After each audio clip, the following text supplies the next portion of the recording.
¿Quién vive en Nicaragua? Gente que no vende patria. Con Carlos José Hurtado y con Luis Enrique Guerrero. Hoy miércoles 14 de abril de 2021 a las 6 de la mañana con 30 minutos. Sin Fronteras, la revista con William Griggs Vivado. En la primerísima 91.7 y 105.3 FM. 6:34, recuerden que Sin Fronteras se puede ver por Facebook Live, tanto en la página de Primerísima Nicaragua como en la página Soy Sandinista del amigo Carlos Amador. Lo digo. No, pobrecito, no lo van a volver a trolear. Estamos pendientes. Bueno, y entonces en las dos páginas estamos en Facebook Live y también la pueden ver después en YouTube o escuchar en la página de la radio, la página web radiolaprimerísima.com. Además nos escuchan en varias radioemisoras del interior del país, en canales de televisión de Huaco, de Río Blanco, de Cebaco. Muchas gracias a todos los que nos sintonizan. Lamentablemente tenemos que hablar de esa pérdida gigantesca que significa el fallecimiento de Paul Oquist. Y anoche falleció su esposa, Pilar. Es muy triste, muy triste. La pérdida de Paul Oquist para la revolución, para Nicaragua, es gigantesca. Ese hombre era como te dijera yo, un doctor en la vida, pero también un doctor en muchas ciencias políticas y en otras cosas. Era un sabio, un gran don de gente, un sentido del humor muy particular, pero muy buen sentido del humor, una capacidad de trabajo enorme. Tenía 78 años casi. Nació en el 43, el 19 de octubre. Y sin embargo ese hombre trabajaba lo que había que trabajar, lo que le pedía Daniel o Rosario, él trabajaba. Él era el principal experto en Nicaragua sobre el cambio climático, por ejemplo. Un experto en estadística, en un afán de mantener todo debidamente computado. El primero que usó computadora en Nicaragua, creo yo, fue él, porque él trajo su computadora cuando vino a Nicaragua, pues. Él se vincula a Nicaragua antes del triunfo, obviamente. Después se viene a vivir aquí, él renuncia a un gran cargo que tenía en el PNUD y se viene a Nicaragua. Se nacionaliza en 1981 y mantiene la doble nacionalidad, y en 1983 renuncia a la ciudadanía norteamericana. Y lo hace, y él lo explica por qué lo hace. Por las amenazas de invasión de Estados Unidos contra Nicaragua y por la guerra de agresión que ya había desatado. Era un nica completo, conocedor de nuestra historia, de la historia del frente, de la idiosincrasia del nicaragüense. Nunca pudo abandonar el acento norteamericano para hablar el nicaragüense, pues, pero eso lo hacía más atractivo, escuchar así en la manera de hablar del nica, pues. Pero, o sea, es que de verdad, lo que tuvimos el privilegio de conocer a Paul Oquist, sabemos lo que significa su pérdida. Además que estaba en plenas facultades mentales. Y como te repito, una enorme capacidad de trabajo. Tenía 78 años y ese hombre seguía trabajando como que si tuviera 20. El Plan Nacional de Desarrollo, distintas estrategias que diseñó el gobierno, sus documentos base fueron elaborados por él, por supuesto, revisados y corregidos por Daniel y Rosario y enriquecidos por muchas personas, pero el documento base los hacía él. ¿Te acordás la demanda contra la Haya? eso se pudo cuantificar y que la Corte aceptara esa cuantificación gracias a Paul, porque Paul, con esa computadora que él tenía, ahí iba introduciendo todos los daños que iba causando la contrarrevolución, que destruyó un puente, que destruyó una escuela, un puesto de salud, que quemaba cultivos, que quemaba viviendas de los campesinos. Todo eso era cuantificado por Paul. De manera que cuando había que presentar la cuantificación de los daños, Paul lo tiene no totalmente listo, pero avanzado.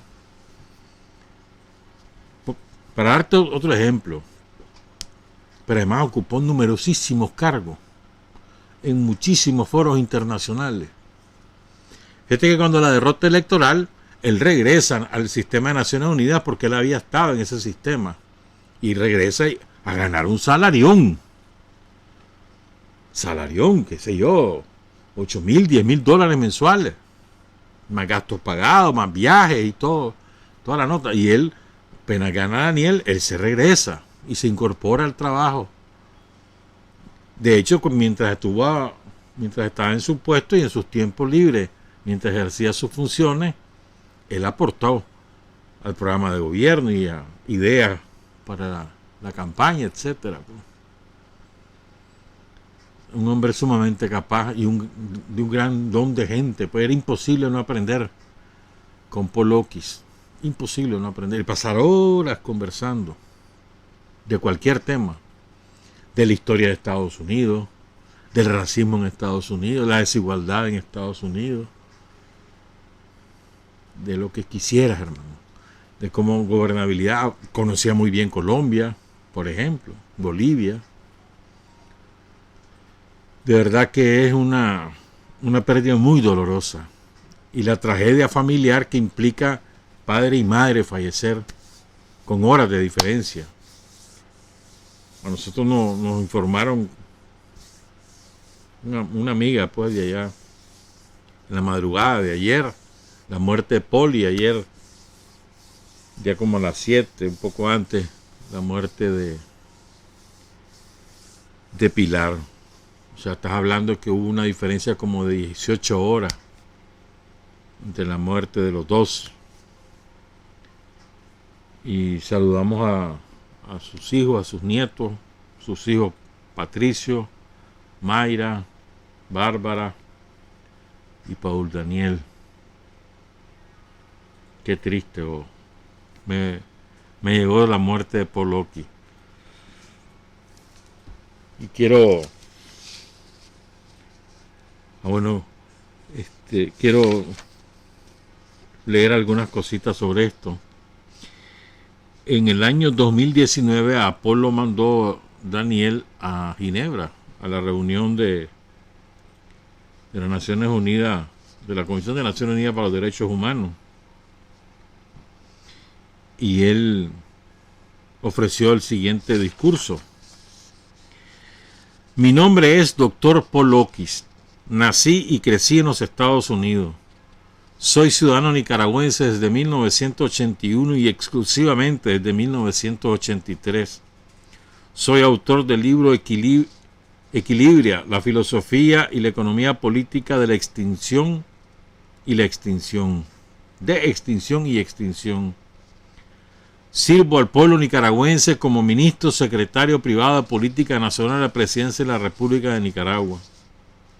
El año pasado, 2018, tuve mis derechos civiles, políticos y humanos violados por una medida coercitiva ilegal, unilateral, por la cual el Tesoro de los Estados Unidos, por edicto administrativo sin recurso judicial, me convirtió en un intocable económico permanente por haber servido al gabinete de Nicaragua a partir de 2007.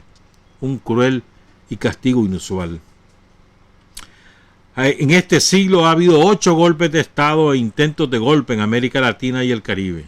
A saber, Venezuela 2002, Haití 2004, Honduras 2009, Ecuador 2010, Paraguay 2012, Brasil 2016, Nicaragua 2018 y Bolivia 2019. Todos y cada uno de estos golpes e intentos fueron contra gobiernos democráticamente elegidos de izquierda o progresistas. Esto representa una injerencia masiva en la política latinoamericana y caribeña y una violación de los derechos civiles, políticos y humanos de los pueblos afectados y de América Latina en su conjunto. En el caso de Nicaragua, la consigna más utilizada por los golpistas fue que se vaya ya, go now, y al inaugurar la mesa de negociaciones, los golpistas la consideraron una mesa de rendición pidiendo la renuncia del presidente Daniel Ortega Saavedra, quien había sido elegido con el 72% de los votos en 2016 en elecciones cuyos resultados fueron congruentes con todas las encuestas de todas las tendencias. Las entidades vinculadas al golpe han sido financiadas por agencias estadounidenses durante años y visitaron a funcionarios estadounidenses del más alto nivel, quienes expresaron explícitamente que no solo querían derrocar al gobierno de Venezuela, sino también a los gobiernos de Cuba y Nicaragua.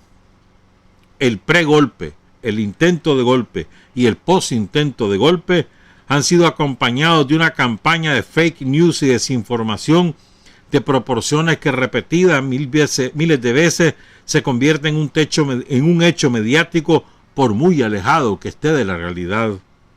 Este tipo de campaña es muy común en estos días en los medios de comunicación y las redes sociales, pero es lamentable verlo en los informes de derechos humanos, armados a favor de los golpistas que buscan desbaratar las instituciones democráticas. Denunciamos que esta propuesta está politizada y si se aprueba, politizará este Consejo. Esta resolución se basa en la gran mentira sobre Nicaragua y es una copia fiel de las posiciones narrativas y ficticias de los golpistas, haciendo de este Consejo un cómplice que reparte castigos de los llamados poderes internacionales. Por lo tanto, Nicaragua expresa no aceptación y rechazo absoluto a esta propuesta que constituye una agresión contra el pueblo de Nicaragua. Me equivoqué en la fecha, esto fue el año pasado, 2020. Ese fue el discurso de Paul el año pasado ante la Comisión de Derechos Humanos de Naciones Unidas. Corto, preciso, directo, contundente. Y quiero leer dos despedidas, las que más me gustaron, pues de tantas que he leído o escuchado. Empiezo con la de Fabrizio Casari, compañero italiano que tiene una red informativa que se llama La Otra Noticia en italiano. Y dice Fabrizio: el maldito COVID se ha llevado a Paul Okiskeli, ministro de la Presidencia de la República de Nicaragua, enviado especial a las instituciones internacionales. Paul, a pesar de su tamaño, era un hombre delicado y muy refinado. Un americano atípico por su vivacidad intelectual y su delicadeza humana. Dedicó la mayor parte de su vida al sandinismo, del que fue un infatigable defensor en todos los foros. Por ello, fue especialmente detestado por Estados Unidos, que lo incluyó en la lista de funcionarios del gobierno nicaragüense sometidos a sanciones. De extraordinaria inteligencia, poseía un enorme bagaje cultural. Se podía hablar con él durante horas sobre cualquier tema. Todos captaban su interés y curiosidad. Lo que no sabía de las organizaciones internacionales se podría escribir en el reverso de un sello. Lo que él no sabía, imagínate cómo sabía. Y a pesar de sus problemas de salud, tenía una viveza y abnegación por el trabajo que lo convertían en un hombre muy valioso, en muchos sentidos insustituible. Haber disfrutado de su amistad y del tiempo pasado juntos lo considero un homenaje. Ahora solo espero que en el viaje que ha emprendido, sea cual sea el destino, encuentre todo lo que más quería. Nicaragua ha perdido a uno de sus mejores hijos que seguirá amándola más allá de su vida terrenal. Su bandera roja y negra la lleva tatuada en el alma. Adiós, Paul.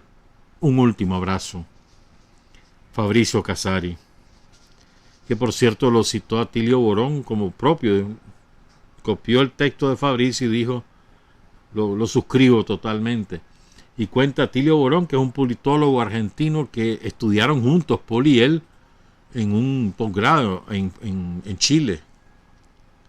Eso fue en el 67, en 1967, antes de Allende.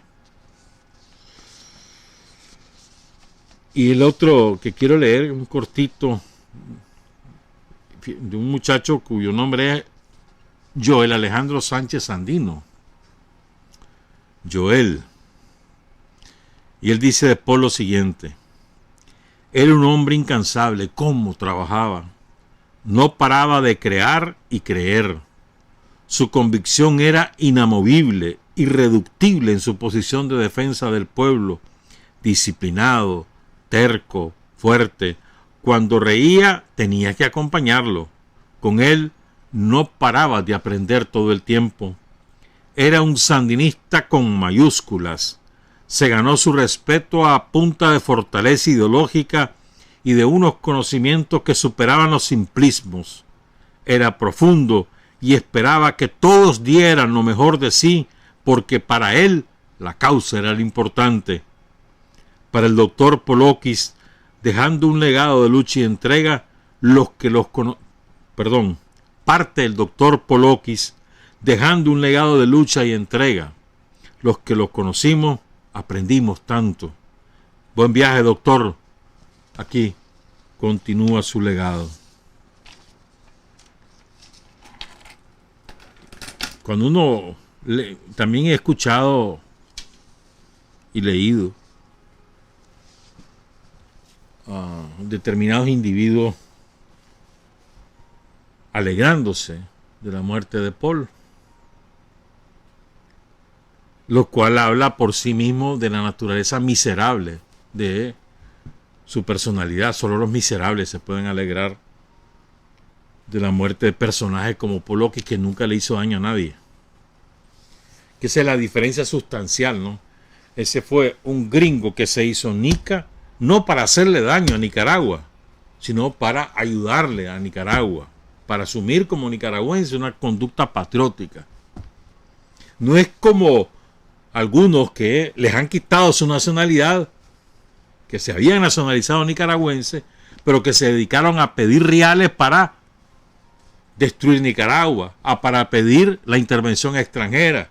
Siendo ya nacionalizados, pierden su condición de nacionalizados, por lógica, en cualquier país del mundo. Paul jamás le hizo daño a Nicaragua. En la oposición, jamás Polokis hizo daño a Nicaragua. Nunca. Entonces, hay una palabra que el otro día me estaba acordando y me puse a buscar el significado exacto, porque antes la usábamos mucho, hace muchos años. Ya no se usa, pero existe y es reconocida oficialmente. Esa palabra es paniaguado o paniaguada. O sea, le voy a leer el significado oficial. Coloquial despectivo, paniaguado, persona que, sin tener mérito reconocido, es favorecida y protegida por otra. Era un paniaguado el director, por ejemplo, cuando hay empresarios o jefes o empresarios que le dan determinada preferencia a un individuo sin que tenga los méritos para tenerlo, pero lo protegen porque goza de su simpatía. Paniaguado. Y la otra acepción, el otro significado es el siguiente: persona que servía en una casa y recibía del dueño de ella habitación, alimento y salario. Se ocupaba de los paniaguados como criados predilectos. Más o menos parecido a lo que nosotros llamamos en Nicaragua hijos de casa. ¿Por qué cito esto? Porque hay muchos paniaguados de los yanquis, sirvientes de los yanquis, favorecidos por los yanquis, pero sirvientes al fin los paniaguados. Y porque además, pues, no tienen ningún mérito, pero son protegidos por las dos acepciones. Aquí hay muchos paniaguados. El otro día estaba oyendo a un paniaguado, me propuse escuchar a ese paniaguado en una perorata que se lanzó como típico hijo de casa a propósito de la vacunación. El gobierno nunca ha dicho que no es obligación vacunar. Es más, porque es obligación, lo hace, y lo hace bien, porque tiene un compromiso con el pueblo. Porque mira, aquí en Nicaragua, no sé si vos te acordás, o te lo han contado los que no tienen edad, pero aquí en Nicaragua hasta 1981 había año con año epidemia de poliomielitis. Jamás Somoza se ocupó de buscar la vacuna contra la polio y ya era internacionalmente reconocida y estaba aplicada en montones de países, pero en Nicaragua no, porque a Somoza no le interesaba a la gente. Y la poliomielitis no respetaba condición de clase ni ideología, afectaba a todo. Yo conozco personas de dinero que sufrieron la poliomielitis y conozco personas pobrecitas que también sufrieron la poliomielitis y que quedaron afectados para toda su vida, en las piernas o en los brazos o en ambas cosas, y que con los años sufren también en las caderas, por ejemplo, en las rodillas, como consecuencia del daño de la poliomielitis. Y eso es los que sobrevivían, porque muchos morían. Jamás Somoza se interesó por salvar la vida a los enfermos de poliomielitis. Jamás la Violeta Chamorro, a la cual le sirvió este paniaguado, jamás se ocupó de la desnutrición infantil, jamás se ocupó de la alfabetización en Nicaragua, y eso que había crecido después de la guerra, y por esa razón siguió creciendo durante su gobierno, durante Alemán y durante Bolaño, al punto que llegó al 30% de nuevo del analfabetismo absoluto, porque el analfabetismo funcional llegaba a más del 40%. Es decir, el que distinguía las letras pero no entendía el significado.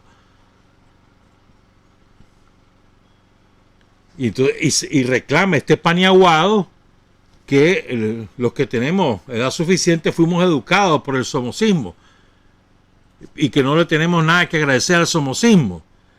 Pero lo que se olvida es que estudiar en el somocismo era un privilegio. La prueba es que el 53% era analfabeta reconocido, porque había miles de nicaragüenses que ni siquiera existían, que no podían ser censados porque no existían. Vivían en las montañas, en las comunidades misquitas o mayagnas, por ejemplo, y no existían, nunca habían sido tomados en cuenta. Por lo tanto, era bastante más del 53%. Y ahora dice que esa era obligación de Somoza dar la educación. Y si era obligación de los gobiernos la educación, ¿por qué la Violeta eliminó la merienda escolar? La Violeta Chamorro. ¿Por qué la Violeta abandonó la inversión en infraestructura escolar y dejó todas las escuelas en condiciones paupérrimas? ¿Por qué privatizó la educación? ¿Por qué era obligado pagar la educación? ¿Por qué era obligado que los chavalos llevaran sus pupitres? Si era obligación de ese gobierno. Sí, era su obligación, pero renunciaron a cumplir esa obligación. Abandonaron esa obligación deliberadamente con el propósito de mantener en ignorancia al pueblo de Nicaragua y que la educación volviera a ser un privilegio, porque saben que el que tiene conocimiento tiene mayores opciones de libertad y de progreso, y por eso hicieron eso con educación. Y si nos vamos a la salud es aún peor. No construyeron un solo hospital durante el chamorrismo, ni uno. Hubo uno que empezaron a construir con Alemán y lo terminaron con Bolaño, que fue el de Estelí, y quedó tan mal hecho que en la primera lluvia se inundó y hubo que reconstruirlo totalmente. Y hubo otro que lo empezaron a hacer ellos y lo terminó Daniel, que es el de Huaco. Nada más en 17 años. Con Daniel no hemos terminado el 15 años y hay más de 20 hospitales construidos, más de 100 unidades de salud. Y es gratuita, y es de calidad, y hay inversión en alta tecnología en todos los hospitales y en todo el país. Pero los paniaguados dicen que para eso es que pagan sus impuestos. Sí, es verdad, para eso se pagan los impuestos. Pero gracias a que hay un gobierno honrado y comprometido con la gente, es que esos impuestos se invierten. No como con ustedes, los paniaguados de los magnates y los paniaguados de los yanquis, que con ustedes los reales se los robaban. Ustedes se los robaban. Entonces hay algunos paniaguados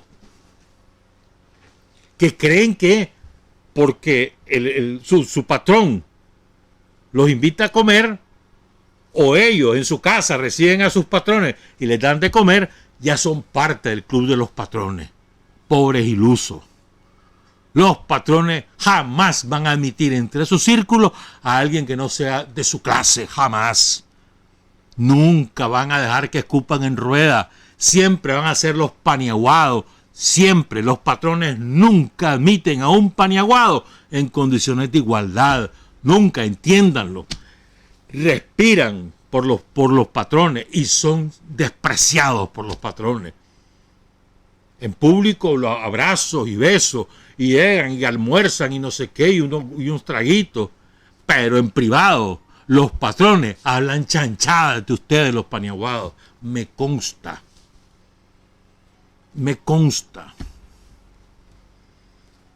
Es triste pues que los paniaguados olviden la historia, o no la olviden, sino simplemente deliberadamente ignoren la historia. Yo conozco un individuo, uno de esos paniaguados, que nunca ha estado mal con nadie en el poder. Con todito se ha llevado bien. Excepto después del golpe que rompió con Daniel. Pero hasta ese momento, con todos los gobiernos, con Somoza, con la Revolución, con la Violeta, con Alemán, con Bolaño y con Daniel de nuevo, brother.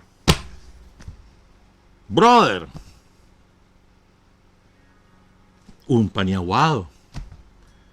Solo porque se compró un par de terrenos y se construyó una mansión, entonces ya se siente de los pelas. Ya se siente Ramiro Ortiz. Ya se siente Zamora. Pobre iluso. Pero como él hay otro. Montones así, sirvientes.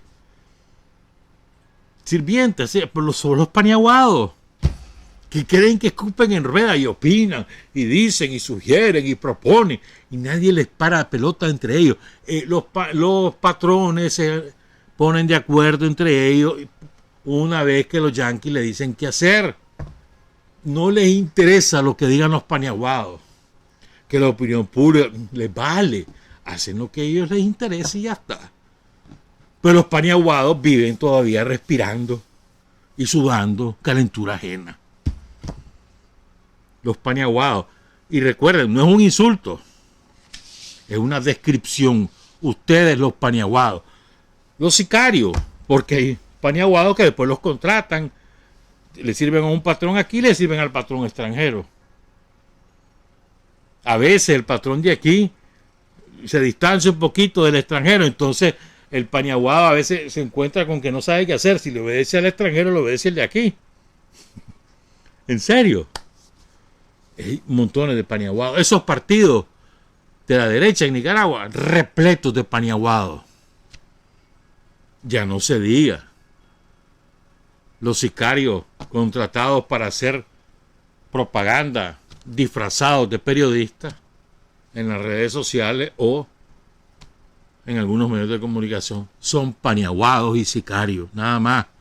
Ni siquiera son capaces de tener procesamiento intelectual propio. Repiten como lorita lo que sus patrones les dicen. Qué desgracia tener gente así. Frente a esos paniaguados, Paul Oqui no nació en Nicaragua. No nació aquí, pero es mucho más nicaragüense que todos ustedes. 7:3, regresamos. Hay hombres que luchan un día y son buenos. Hay hombres que luchan un año y son mejores. Pero hay hombres que luchan toda la vida. Esos son los imprescindibles. Son las 7:7. Tenemos dos temas más, a ver si da tiempo porque son extensos. Primero queremos hablar un poquito de la encuesta de MIR, no mucho, un poquito. Y luego de las propuestas que hizo el Frente Sandinista de reforma a la ley electoral. Están pegando unos chillidos los tranqueros. chillido, ¿no? Parece gallinero eso. ¡Ay, qué barbaridad! Este régimen, qué horrible lo que nos está haciendo. Nada cumplió. Chillido, man. Ya vamos a hablar de eso, pero primero queremos hacer una repasadita a la encuesta que difundió MIR ayer. No nos vamos a ir con las preferencias y todo eso, sino vamos a analizar otras láminas que son muy interesantes y que hay que ponerle un ojo político, un ojo analítico, creo yo, pues. Es una encuesta muy completa porque se hizo con 1660, las muestras medias son 1100, 1200. Las buenas, las mejores son las que superan los 3000, qué sé yo. A veces hasta hay de 5000. Es muy difícil hacerla, muy costoso. Pero 1600 es una muy buena. 1660 para ser exacto. En todo el país. Se lo hicieron a personas que tienen más de 16 años, es decir, electores. ¿Verdad? 50.7 respaldan al frente. 42.7 se declaran independientes. Esto es una cifra sumamente importante. Es una cifra mayor a lo habitual. Hasta más o menos hace 5 años, que era la tercera parte, rondaba entre el 30 y el 35%, está en el 42.7 que se declaran independientes. Es decir, que dicen que no son ni sandinistas ni tranqueros. Una cifra muy... Ya vamos a ver esas láminas, poco a poco. Primero estoy haciendo un resumen,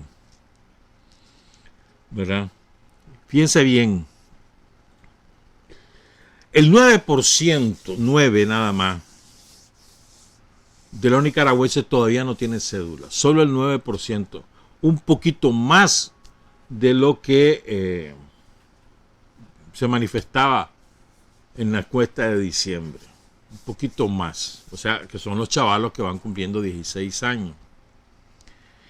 Para esto, el Consejo tiene previsto el documento supletorio, por ejemplo, ¿verdad? Es decir, no se van a quedar sin votar aunque no tengan cédula.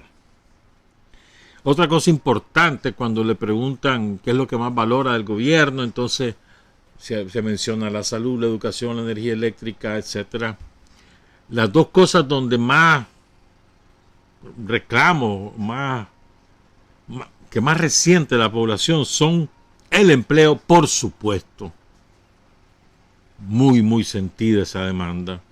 Y la segunda es la agua servida, el alcantarillado, que es un rezago social de siglos, hermano, que se ha avanzado, pero es que el alcantarillado es carísimo y además hay un problema de educación. Te voy a contar un ejemplo. Hay una comunidad a la que yo regularmente voy, que queda en la periferia de Managua.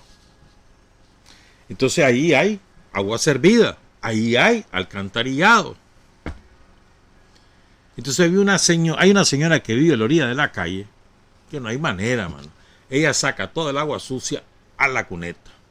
Entonces se forma la corriente de agua sucia, aquella fetidez que afecta a los negocios que están en la misma calle y a las familias que viven ahí, pues lógicamente. Entonces se ha hablado con... Bueno, entonces viene Enacal, mira cómo es.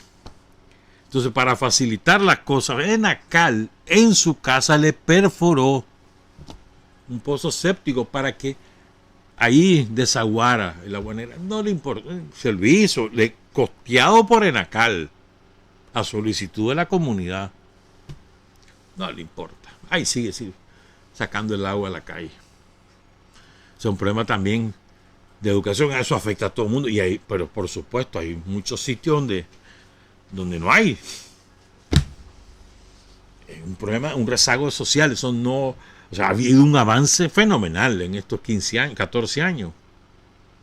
Pero es carísimo el alcantarillado, es carísimo. Porque implica, toda la tubería subterránea implica tener un sitio donde llevar esas aguas servidas y aguas negras, que tiene que ser adecuadamente acondicionado, y eso es carísimo, la tubería, la perforación, de la casa a la calle, de la calle al sitio donde tienen que ir a ser depositada esa agua, el procesamiento de esa agua servida. Eso es sumamente caro. Y aún así ahí se va avanzando y se da, en la medida que se urbaniza el país, crece esta demanda también. Recordemos, hace 40 años Nicaragua era más del 60% de la población era rural, hoy es exactamente al revés. Entonces, en la medida que las ciudades crecen o se forman nuevas ciudades, la demanda de alcantarillado es mucho mayor. Pero me llamó la atención ambas cosas. Ahora vamos con las láminas. Pues aquí está la primera.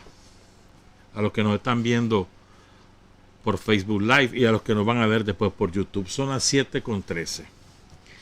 Esto es muy importante. O sea, los nicaragüenses consideran que las elecciones son importantes. En diciembre decía el 83%, casi el 84% decía que sí. O sea que había un 17% que no. En esta encuesta, el 90.8% dice que sí. O sea, creció el interés en la valoración de las elecciones, la valoración positiva, casi el 7%. En solamente 3 meses y algo. Muy importante. Después le preguntan a la gente si considera que su voto es importante. Esta es la segunda lámina. En diciembre decían que sí, mi voto es importante, decía la gente. El 82.7%. Hoy en día lo dice el 91.3%. O sea, la gente ya se siente cada vez es más unánime, o sí, es casi unánime, que el pueblo de Nicaragua considera su voto como importante y las elecciones como importantes para su futuro. Sumamente importante es esto, vale la redundancia, es este dato. O sea, la gente tiene clara que la salida a cualquier crisis política son elecciones y que su voto decide. Confíen que su voto decide. Tercera lámina. Aquí le preguntan si va a votar. Si va a votar. Y es importante aquí. El 55% dice que segurito que sí, que va a votar. 55%. El 26% dice que es muy probable que vote, pero no lo asegura. Pero es muy probable que sí. Solo el 5% dice que definitivamente no. Algunos de ellos por una convicción religiosa. Por ejemplo, la agrupación religiosa Testigos de Jehová les prohíbe a sus miembros votar, participar en política. Pues. Hay un 3.7% que cree que es probable que no, pero no es seguro que no. Y hay un 6.9% que no sabe todavía si va a votar, si no va a votar. Y un 3.2% que no respondió. Pero es muy importante, pues, o sea, hay alrededor del 82% de los nicaragüenses probablemente van a votar. Esto es altísimo, altísimo. O sea, aquí se ponen felices en otros países porque vota el 60, el 70% de la población. Pues aquí hay una disposición a votar del 81.3% de los nicaragüenses. Ahora vamos con valoraciones políticas. Esta es la aprobación de Daniel. ¿Por qué es importante reflejarlo? Para compararlo con opción del Frente. Siempre Daniel ha marcado más que el Frente como partido. Siempre, en todas las encuestas desde 2007, en todas las encuestas, siempre Daniel marca más que el Frente. La aprobación del gobierno de Daniel, de la gestión de Daniel como presidente de la República es del 69 puntos. 11.8 dice que ni buena ni mala y el 18.2 dice que no sirve. 69. Pero baja, es importante esto, aprueba su gestión el 69, pero cuando le preguntan, ¿conduce al país por un buen camino? por el camino correcto, ahí baja al 57.4.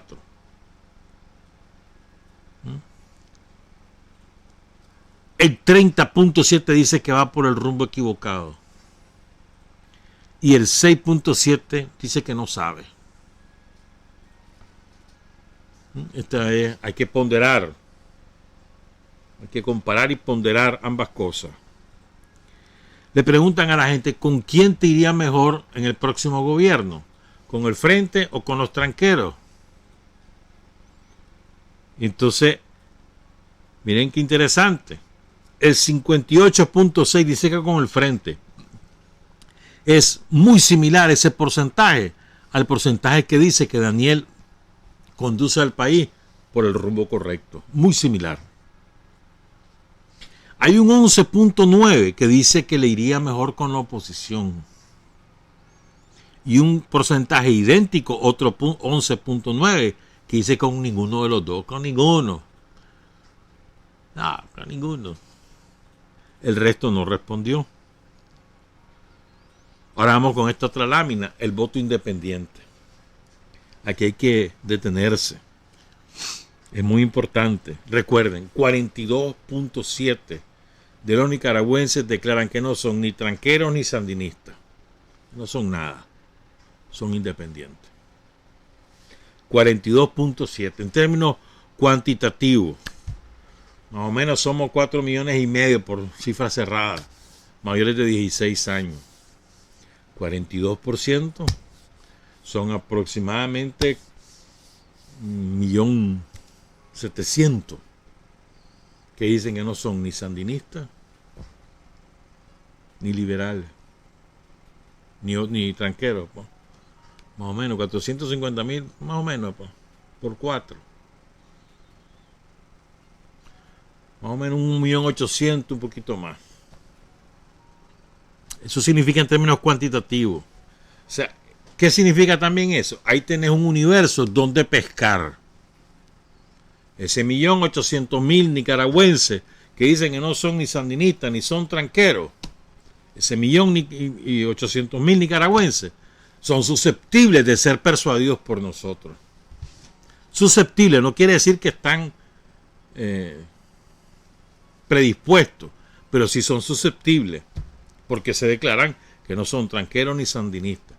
Tenemos 1.800.000 nicaragüenses, un poco más, a los cuales podemos llegar. Pero aquí hay otra definición. De ese 42%, la mitad, 20.3, la mitad tiende a votar por los tranqueros. La mitad, 20.3. Tiende, o sea, se inclina, se predispone a los tranqueros, de los que se confiesan independientes o de los que dicen que no son nada. De ese 42.7, el 15,5% dice que o tiene inclinación o tiene predisposición por el frente. Es 5 puntos menos que los que tienen predisposición por los tranqueros entre los independientes. Y hay un 7% de los que se declaran independientes que no sabe. O sea, que no se puede deducir si tienen una predisposición por uno o por el otro. Entonces aquí tenés un universo que se confiesa tranquero, que se confiesa independiente, donde se puede pescar, pero ya hay una predisposición mayoritaria a que vayan por los tranqueros. Mayor desafío para nosotros. ¿Te fijas que sí hay que trabajar? ¿Te fijas que no basta con nosotros? ¿Se fijan ustedes? Porque yo veo y me parece increíble que hay compañeros que entre ellos mismos, pues la propaganda entre nosotros mismos y no salimos de nosotros mismos y creemos que como hablamos entre nosotros somos una apabullante mayoría. No es así, hermano, esa no es la realidad. Somos mayoría, claro que sí somos mayoría, lo demuestran las estadísticas, pero no es que todo mundo, no es así. Nuestro desafío es que la mayor cantidad de gente posible respalden a Daniel y al frente el 7 de noviembre. Ese es nuestro desafío. Tenemos una buena base, estamos partiendo de un piso formidable, pero como nosotros no nos satisface simplemente ganar, queremos crecer lo máximo posible y hay dónde crecer, depende de lo que hagamos nosotros. Esto no depende de Daniel, depende de nosotros. Pegamos gritos que somos sandinistas y ponemos la bandera y que viva Daniel y escribimos en Twitter, en Facebook, en Instagram, no sé cuánto, viva Daniel, que no sé cuánto, pero no hacemos trabajo político directo con la gente. Y entonces, sigo. ¿Ya? Le preguntan a la gente, a los que están predispuestos a votar por los tranqueros, ¿por qué lo harían? Por esperanza, tranquilidad y seguridad. Y a los predispuestos a votar por el frente, por los mismos argumentos. El 64 por nosotros, el 31 por ellos. Esa es la predisposición. Pero ahora vamos con el voto duro. ¿Ya? ¿Cuánto es el voto duro nuestro? 50.7. Estamos en el filito de la mayoría absoluta. 50.7. El voto duro de los tranqueros es de 6 puntos. Porque los tranqueros están pulverizados. No han articulado todavía su propuesta y eso también es importante tomarlo en cuenta. Nosotros estamos articulados desde siempre. Y sabemos que nuestro candidato es Daniel y Rosario, ya lo sabemos. 50.7. Si eso lo traducimos, vamos a suponete que no crecemos, que ahí nos quedamos, 50.7 y así gana Daniel. Vamos a suponer. Y lo trasladas a ese mismo porcentaje de la Asamblea Nacional. Vamos a tener mayoría, sí, pero no mayoría calificada.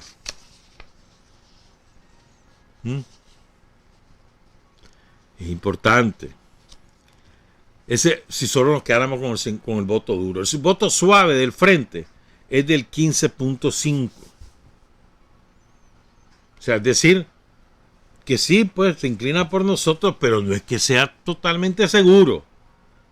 Entonces, ese es el primer trabajo. Bueno, el primero es consolidar el nuestro, cuidado se nos va alguno. El segundo es ese voto suave que dice que sí, me gusta más Daniel, pero todavía no lo ves seguro. Hay que consolidarlo. Primero en la convicción y segundo en llevarlo a votar. Porque de nada te sirve que estén convencidos si no llegan el 7 a votar. ¿Ya? O sea, tenemos un margen de 15.5 para asegurar. Y ahí sí, ya con el 66% ya otro gallo nos canta en la Asamblea Nacional. Y la contra tiene un 20.3 más o menos de voto suave. Es superior el voto suave de los tranqueros al nuestro. Pero aún así ellos pues apenas llegarían al 19, porque solo tienen un 6% de voto duro. Y hay 19.3 que ninguno, pues. Que más o menos coincide en la gente que va a votar o la que todavía no está segura de si va a votar. La sumatoria. Entonces, en resumen, pues aquí tenemos elementos para trabajar, para que poner los pies en la tierra. Estamos muy bien, pero nosotros queremos estar excelentes. Y recuerden que todavía aquí no está armada la pelea. Los Yankees no han decidido quién va a ser. Sabemos que su inclinación, hasta el día que lo dijimos, es Arturo Cruz y la Chamorro como vicepresidenta, pero eso puede cambiar. Eso puede cambiar. Hay presiones ahí de los magnates. Andan peleando con los Yankees porque un sector de los magnates quiere a la Chamorro de primera y otro sector quiere al narcotraficante Maradiaga de primera. Entonces ahí andan peleando. Los yanquis dicen que no, que tiene que ser Cruz, pero hay que ver, hay que esperar. Por cierto, un día de esto les voy a contar otras cosas. Porque ahí estaba hablando con una gente, ahí me están contando cosas, enseñándome documentos, pero vamos a esperar. Entonces hay que poner los pies en la tierra y trabajar duro, hermano. Entonces hay compañeros que comienzan ahora a descubrir la abuelada, que mira, lo que nos falta es humildad, que lo que nos falta es no sé qué cosa.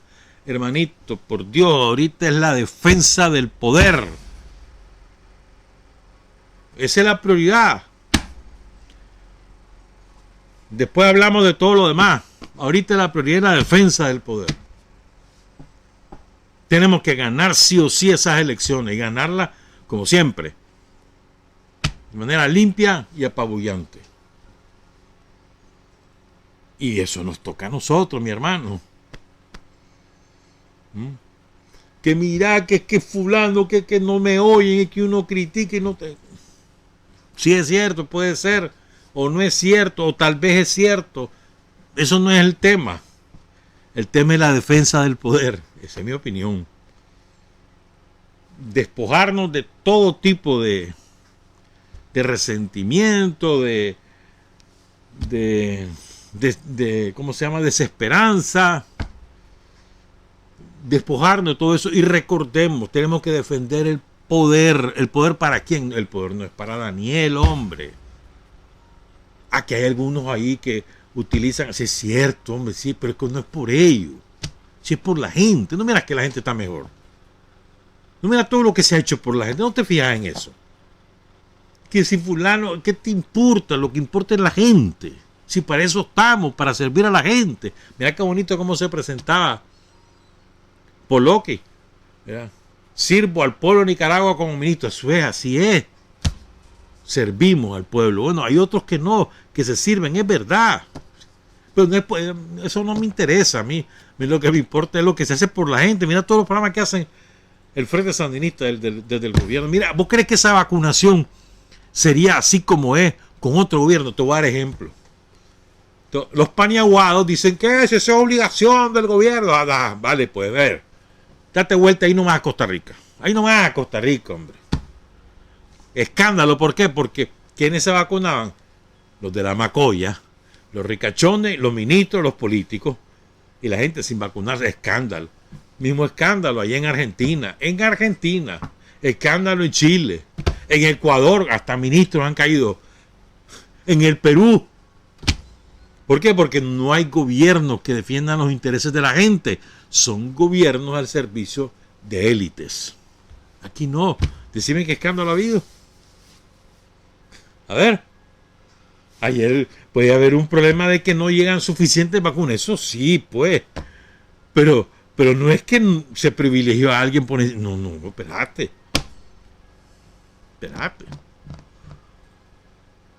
Entonces es mejor que vacunen a la mayor cantidad de gente posible del pueblo y quedemos de último los demás.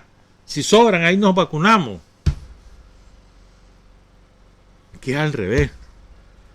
Los paniaguados, que usted aseguro, un gobierno de los paniaguados, ellos serían de los primeritos en vacunarse y la gente a la buena de Dios.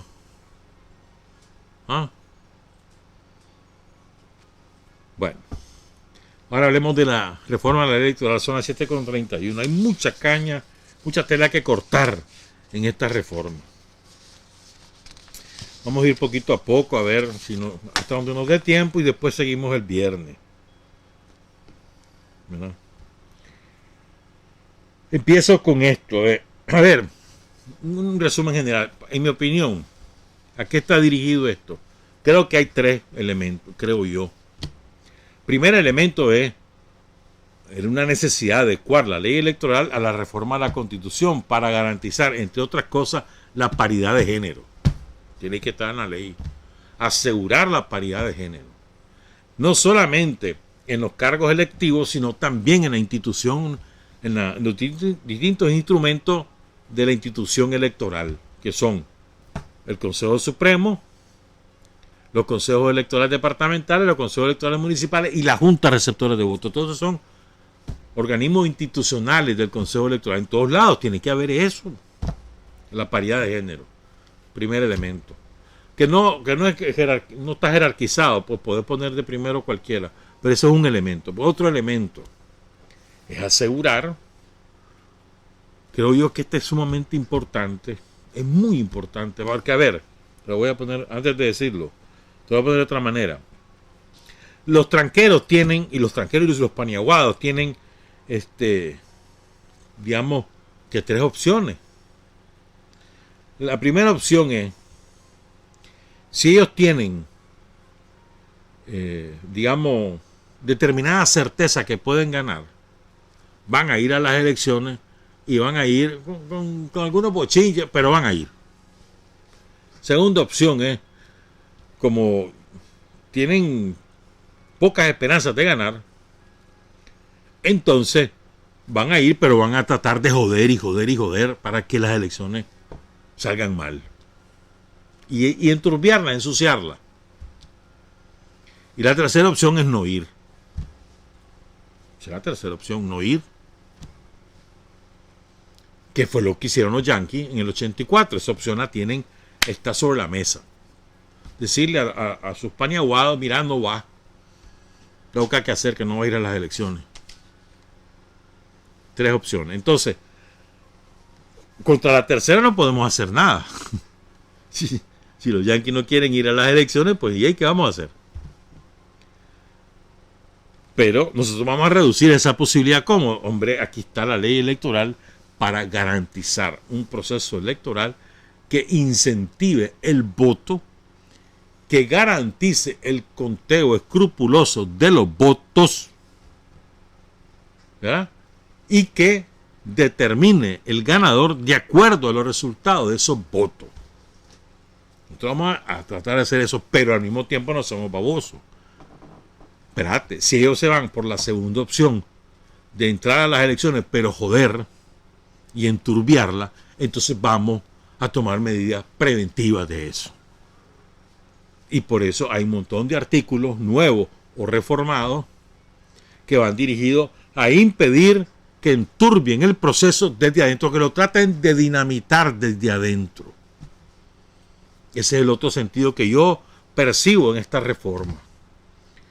Y el tercer elemento es trasladar a la ley electoral lo que ya está determinado en otras leyes, en otros cuerpos jurídicos y en la propia Constitución. Y espérate, no es que aquí cualquiera va a poder ir a las elecciones, no.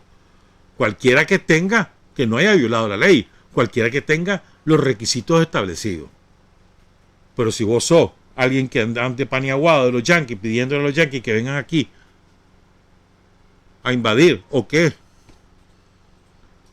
tomen represalia contra Nicaragua por su delito de ser independiente, entonces espérate, vos no. O vos participaste en la sanguinaria aventura del 2018, que ya de cuento, es que vas a ir a elecciones ahora si vos sos un criminal. No, espérate. ¿Me entendés? Creo que esas son las tres cosas. Veamos entonces ahora algunos elementos que ilustran estos tres objetivos desde mi punto de vista. En el artículo 82 hay una cosa interesante aquí, ¿verdad? Porque uno de los elementos es que me llama la atención el rigor con el que va a ser aplicado, es impedir el transfugismo político. Fíjense bien, eso no es solo en Nicaragua. ¿Qué es el transfugismo? Que sos electo por un partido y ya electo te cambias a otro partido. ¿Me entendés? Eso allá en el Reino de España, aplicada hace como 10 años, algo así, acordaron una ley para castigar eso. O sea, esto no es solo en Nicaragua, y en otros países lo mismo. O sea, que aquí no pase lo que hizo Lenín Moreno en Ecuador. Lo eligieron con un programa y con un partido, y puesto en el poder traicionó a todo el mundo. Que no pase eso. Eso en términos generales. Y en términos de partido, que no sea. O sea, si vos fuiste electo por un partido, con ese partido te vas. Y vas a hacerle caso a ese partido. Si no querés, renuncia. Pero el escaño le pertenece al partido. Y aquí esto fortalece un principio básico del Estado nicaragüense. El Estado nicaragüense se sustenta en un sistema de partidos políticos. O sea, los escaños parlamentarios, los cargos edilicios, son de los partidos, no son de los individuos. Esto es para fortalecer el sistema de partidos políticos. Entonces, los dos últimos párrafos del artículo 82 van dirigidos a esto. Los electos mediante sufragio universal por listas cerradas, propuestas por partidos o alianzas de partidos, que se cambian de opción electoral en el ejercicio de su cargo, contraviniendo el mandato del pueblo elector expresado en las urnas, perderán su condición de electo, debiendo asumir el escaño su suplente. En este caso, el Consejo puede proceder de oficio o a solicitud. ¿Ya? O sea, con evidencia manifiesta. Es decir, fíjate bien, no es que solamente el partido se puede quejar, no, si el Consejo dice, mira, ese es un tránsfuga, puede proceder de oficio, le quite el cargo y te vas al carajo, hermano, asume su suplente o quien le corresponda. Seguimos. Hay otra cosa que está dirigida a garantizar, ¿verdad?, la transparencia de las elecciones. Vos sabés que espérate que me estoy enredando, esto no es aquí, como no aquí es. Vos sabés que ahora con estas nuevas tecnologías que han crecido en 5 años, ha sido exponencial esto, y además ya prácticamente las nuevas tecnologías de información ya son universales en Nicaragua. Entonces no solamente vas a poder acceder a todos los procedimientos por la vía virtual, por la vía de internet, la cédula, el conocer tu centro de votación, el cambiar tu domicilio y toda esa cosa, no solo eso, sino algo muy importante, le van a insertar dispositivos a las maletas electorales, dispositivos electrónicos con GPS, para saber dónde están exactamente esa maleta electoral, desde que sale del Consejo Electoral, Supremo Electoral Nacional, hasta la Junta Receptora de Votos y el inversa. Desde que sale de la Junta, que va al municipal, que después va al departamental y que después viene al nacional. Saber dónde está esa maleta, vos lo vas a poder saber con GPS. Genial. Eso te garantiza que nadie manipule el voto en el camino.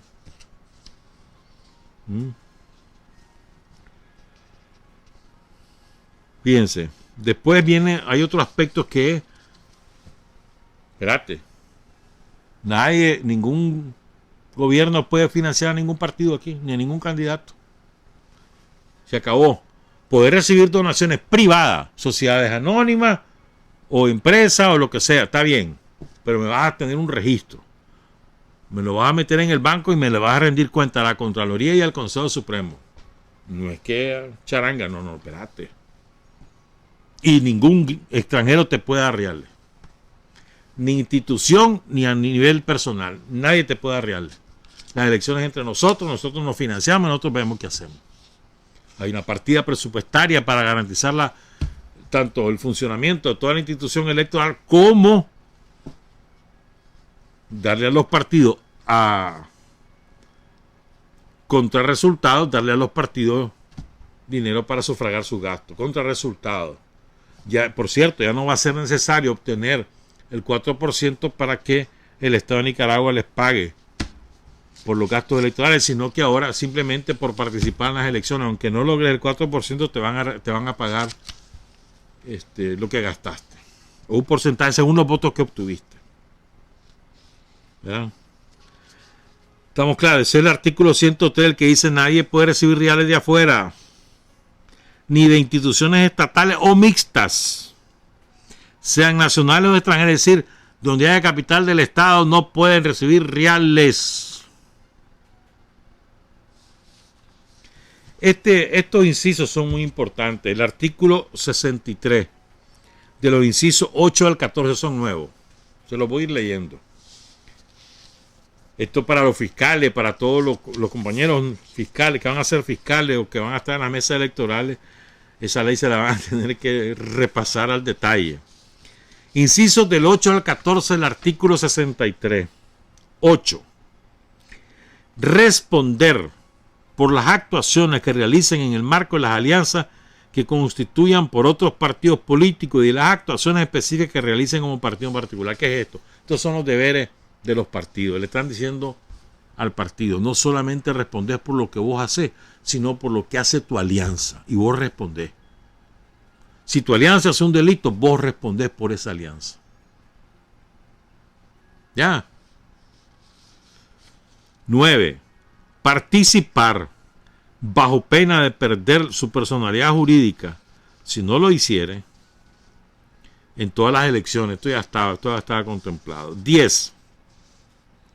Involucrarse de manera proactiva en los problemas políticos, sociales y culturales en búsqueda de la estabilidad, la paz social y el desarrollo económico de la nación. No es asunto que vos vas a permanecer ajeno a los problemas del país. Espérate, tenés que involucrarte, a buscar cómo resolver. Es un deber. No es asunto que solo te organizás para las elecciones. No, espérate. No recibir ningún tipo de financiamiento, ya lo dijimos. El 12, integrar a las mujeres, es obligación de los partidos, a sus directivas, a todos los niveles y en todas sus instancias y organismos. O sea, también ellos, los partidos están obligados a cumplir con la paridad de género. 13, este es importante. El inciso 13 del artículo 63. No recurrir a la violencia y a cualquier acto que tenga por objeto o resultado alterar el orden público o impedir el funcionamiento regular de los órganos de administración pública. Así que no solamente que ese no era mi objetivo, puede decir alguien. Sí, pero eso fue el resultado. No solo es que si buscabas hacer eso, no. Aunque no lo buscara, y si eso resultó, vos respondés por eso. Es decir, voy a inventar, mirá que vamos a hacer una misa. Y vos haces la misa. Pero después de la misa, vienen algunos de tus tranqueros y salen y comienzan a cachimbear gente en la calle. Vos respondés por eso. Vos lo que querías era una misa, pero mirá, vos respondés por eso. ¿Estamos claros? Mirá, lo de la misa no es casual que lo escogí, ¿viste? Pues sabes que los curas tranqueros andan metidos en esto también. Hombre, increíble vos. A ese cura tranquero que lo corrió Bren y lo corrió Francisco. La importancia que le dan. Ese hombre es cura de nada, no tiene parroquia, no tiene diócesis, vive bebiendo guaro y haciendo otras cosillas allá en Miami, feliz de la vida. Y los tranqueros y los paniaguados quieren que nosotros le pongamos mente. Si eso no tiene nada, ya no existe en la iglesia, es cura por gusto. Para poder dar misa tiene que pedirle permiso a los párrocos. Mira, dame lugar, que quiero dar misa. En serio. Pobre diablo. No tiene ninguna incidencia en nada ya. Es un político. Ese es baboso, mano. Ese paniaguado es baboso. Porque él debería renunciar y convertirse en dirigente de los partidos, de algún partido tranquero. Ya lo hubieran puesto de candidato.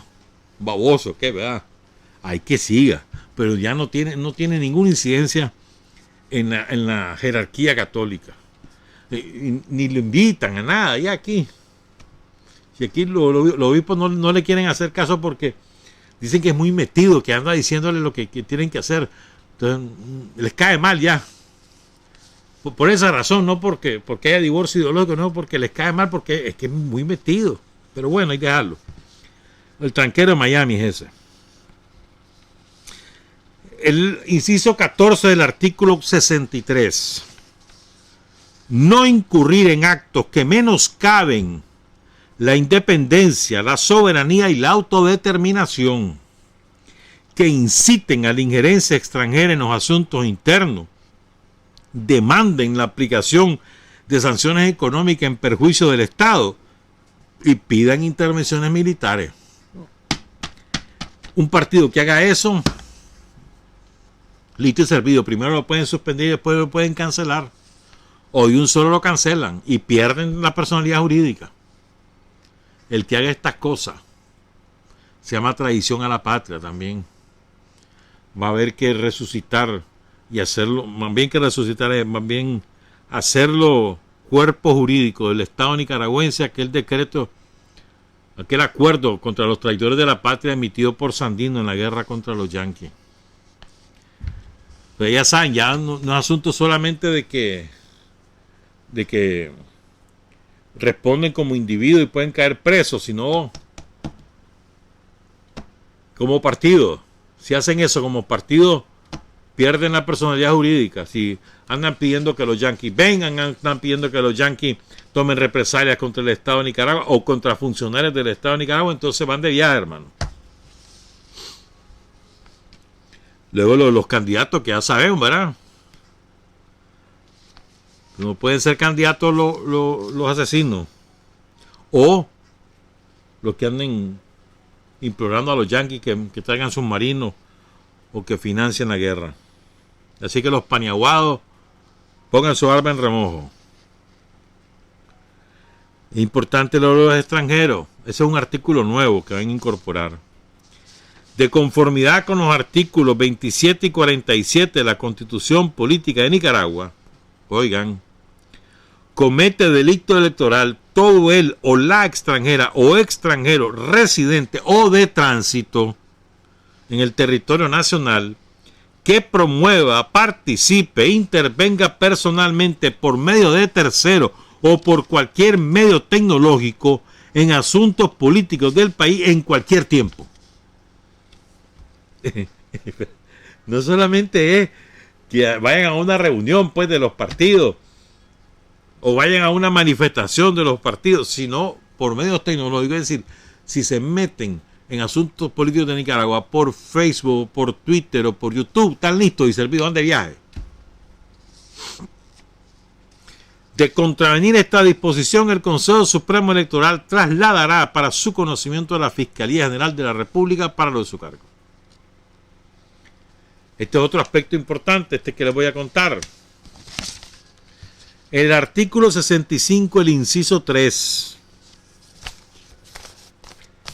Ningún partido político o alianza de partidos podrá utilizar los colores de la bandera nacional en su símbolo o emblemas partidarios. Ningún partido. Queda también prohibido utilizar los nombres Nicaragua o Patria en la denominación, emblema y símbolo de los partidos o alianzas de partidos, así como utilizar los símbolos patrios en las concentraciones y manifestaciones públicas. Todo lo anterior es por ser la bandera, el escudo y sus colores los símbolos patrios de la República de Nicaragua. O sea, no hay forma de que utilicen la bandera azul y blanco como parte de su identidad partidaria, ni el escudo, ni nada de los símbolos patrios. Ni utilizar la palabra Nicaragua o la palabra patria, nada. Esos son para todos los nicaragüenses, no es de ninguna agrupación partidaria. Ya saben que el que gana, aquí no hay segunda vuelta, ni mayoría relativa, ni mayoría. El que tiene más votos es el que gana. Ya está. Y que no vengan con cuentos que así es en todos esos países que se la dan de demócratas y de ejemplares. Igualito es. Están felices los socialistas ahí en el Reino de España porque dice que están en primer lugar con el 30% de los votos. Ya está, y esos son los ganadores. Después armar alianza parlamentaria y llegar al poder. El que tiene más votos es el que ganó, ya está. Ah, vos tenés más votos, vos sos el presidente, ya está. El mayor número de votos válidos, ya está. Ese es el criterio. Para las manifestaciones, y con esto vamos a cerrar, dejamos para el viernes lo demás. Esto es importante. Las manifestaciones, artículo 89. Para que ya que me leí toda esa ley, hermano, me la estudié también. Todas las propuestas que hizo el Frente. Artículo 89. Para todas las actividades en la vía pública, los partidos políticos o alianzas de partidos se regirán por las leyes de la materia. Para la autorización de manifestaciones públicas durante la campaña electoral empieza, si mal no recuerdo, 100 días antes de las elecciones, es decir, 45 días antes. Es decir, estamos hablando, si es el 7 de noviembre, como 31 de octubre, a mediados de septiembre. Hasta entonces, ¿oíste? Bajo los siguientes criterios. 1. Los partidos políticos o alianzas de partidos presentan solicitud a la policía con copia al Consejo Supremo Electoral correspondiente, o el Consejo Electoral correspondiente, si en el municipio, el municipal, si en el si es departamental, al departamental, o si es nacional, al Consejo Electoral Nacional. Señalando fecha, hora, día, lugar y trayecto con una semana de anticipación. No es que si les ocurrió hoy, mañana vamos a marchar, andate a la policía. Espérate. Una semana. Me da el recorrido, el día, la fecha, la hora y el lugar. Segundo, 7 días antes, una vez que lo presenta ante la policía con copia al consejo, la policía tiene para resolver 2 días, 48 horas. En 48 horas la policía te dice que sí o que no, o te reforma tu trayecto, lo que sea. Tercero, en caso que haya manifestaciones que puedan coincidir en tiempo y lugar, la policía, en coordinación con el Consejo Electoral, podrá modificar la programación de las actividades en consulta con los solicitantes para evitar alteración al orden público. La solicitud presentada primero tendrá preferencia. O sea, ya saben, pues. ¿Quieren hacer marcha? No hay problema. Mandame una semana antes. ¿Cuándo la querés? ¿Dónde la vas a hacer? ¿A qué hora la vas a hacer? ¿Y qué recorrido vas a realizar? Ahí te digo en 2 días. A los 2 días te digo, si está confirmado, ya podés convocar, pues. Pero no es que cuando vos querrás, a la hora que vos querrás, espérate, eso no es así. Ve, y me olvidaba decir, acordate que el artículo 122 de la ley electoral contempla el voto en el exterior. Pero tiene que haber un dictamen. 6 meses antes de las elecciones, el Consejo Supremo Electoral tiene que decir si hay o no hay capacidad para hacerlo. Eso está pendiente. O sea, de aquí a mayo, pues. Mayo tiene que decir el Consejo, no se puede. Y no hay. O sí se puede. O se puede parcialmente, se puede hacer en tales más cuáles lugares, pero no en todo, por ejemplo. Eso lo tiene que decidir el Consejo Supremo Electoral. Eso lo establece el artículo 122. Estamos claros. Después hablamos de otras cosillas. Porque todo esto está bien hecho, ¿viste? Muy bien hecho. Y desde la Junta Receptora de Voto, acuérdense, les voy a recordar una. Si el fiscal no firma la impugnación en una Junta Receptora de Voto, no vale la impugnación. La tiene que firmar. ¿Estamos claros? Te doy otra. Si te metiste a las elecciones, vas a reconocer sus resultados. Estás obligado a reconocerlo. 755. Trabajar, avanzar, combatir, vencer. Patria y libertad. Revolución es sentido del momento histórico. Es cambiar todo lo que debe ser cambiado. Es igualdad y libertad plenas. Es ser tratado y tratar a los demás como seres humanos. Es emanciparnos por nosotros mismos y con nuestros propios esfuerzos. Es desafiar poderosas fuerzas dominantes dentro y fuera del ámbito social y nacional. Es defender valores en los que se cree al precio de cualquier sacrificio. Es modestia, desinterés, altruismo, solidaridad y heroísmo. Es no mentir jamás ni violar principios éticos. Es convicción profunda de que no existe fuerza en el mundo capaz de aplastar la fuerza de la verdad y las ideas. Revolución es unidad, es independencia, es luchar por nuestro sueño de justicia para Cuba y para el mundo, que es la base de nuestro patriotismo, nuestro socialismo y nuestro internacionalismo.